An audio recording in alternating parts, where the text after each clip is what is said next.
कर्मों का फल कैसे मिलता है। एक सीमा नाम की महिला थी। उसके दो बेटे थे। बड़े बेटे का नाम राहुल और छोटे बेटे का नाम मोहन था। बचपन में वह दोनों बड़े प्रेम से रहते थे, परंतु छोटा भाई मोहन अपनी माँ की बात नहीं मानता था। जब वे दोनों बड़े हो गए तब उनकी शादी हो गई और दोनों अच्छे से रहने लगे। परंतु एक दिन सीमा के पति की मृत्यु हो गई। अब सीमा अकेली पड़ गई थी और बड़ा बेटा राहुल कोई शहर में काम करता था।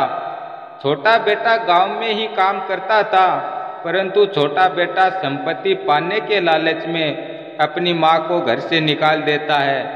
पर जब ये बात बड़े बेटे को पता चली तो उसने अपनी माँ को अपने साथ रख लिया और उसकी सेवा करने लगा।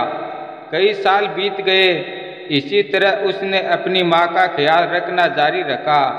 छोटे भाई मोहन के दो बेटे थे, वह भी अपने पिता के जैसे ही थे। जब वह बड़े हो गए तब उन्होंने भी संपत्ति के लालच में अपने पिता और माँ को घर से निकाल दिया और सारी संपत्ति आपस में बांट ली।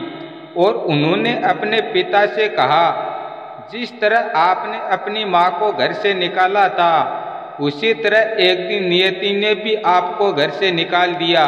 तब मोहन को अपनी गलती का पछतावा हुआ, परंतु तब तक बहुत देर हो चुकी थी।